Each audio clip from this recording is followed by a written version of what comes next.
കുറേ ദിവസമായിട്ട് ഇങ്ങനെ ആകെ മൊത്തം ഭയങ്കര ടെൻഷനിലൊക്കെ ആയിരുന്നു. അപ്പൊ അതിനൊക്കെ ഇന്നൊരു ആശ്വാസം കിട്ടിയിട്ടുണ്ട് കേട്ടോ. എന്റെ മുഖത്തൊരിത്തിരി വെളിച്ചോ മട്ടൊക്കെ ഇല്ലേ. അപ്പൊ ഞാൻ കടയ്ക്ക് പോവുകയാണ്. പോകുന്ന വഴിക്ക് പള്ളിയിൽ നിന്ന് വാങ്ക് കേട്ടപ്പോ അവിടെ കുറച്ചു നേരം അങ്ങനെ നിന്നു. എല്ലായിടത്തും ഒരേ ഈശ്വരന്മാരല്ലേ, അവിടെ നിന്ന് പ്രാർത്ഥിച്ചു. പിന്നെ ചാലങ്കുന്നത്തെ കടയ്ക്ക് വന്നിട്ട് മണ്ഡപത്തിക്കുള്ള എണ്ണയും തിരിയൊക്കെ മേടിച്ചിട്ടുണ്ട് കേട്ടോ. ജീവിതത്തിൽ ഒത്തിരി കഷ്ടപ്പെട്ട് നമ്മളൊരു കാര്യം നേടിയെടുക്കുമ്പോഴേ ആ കാര്യം നേടിയെടുക്കാൻ വേണ്ടി നമ്മളെ സഹായിച്ച, നമ്മളെ കൂടെ നിന്ന, നമുക്ക് ആശ്വാസം നൽകിയ ഒന്നിനെയും നമ്മൾ മറക്കരുത്. അവിടെ നമ്മൾ നന്ദി പറഞ്ഞുകൊണ്ടേയിരിക്കണം. ആ നന്ദി പറച്ചിലിന്റെ ഭാഗമാണ് ഇന്നിപ്പോ ഈ ഒരു വീഡിയോയിൽ പറയാൻ പോണ കേട്ടോ. ഞാനപ്പോ ഫേസ്ബുക്ക് മോണിറ്റൈസേഷൻ ഒക്കെ ആക്കി അത് ഏണിങ്സ് ഒക്കെ മേടിച്ചു.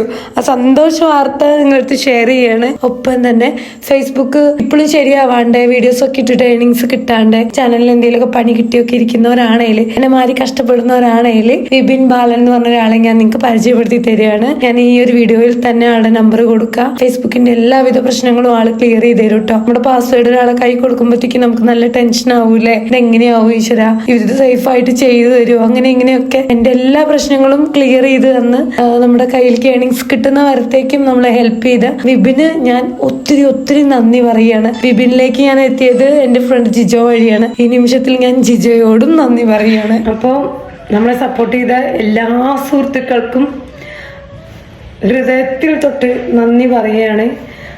നമ്മളെ സ്നേഹിച്ചവരെയും നമ്മളെ സഹായിച്ചവരെയും ഒന്നും ഞാൻ ഒരിക്കലും മറക്കൂല. നിങ്ങളെപ്പോഴും എൻ്റെ കൂടെ തന്നെ വേണം. തീർത്താ തീരാത്ത നന്ദിയും കടപ്പാടും.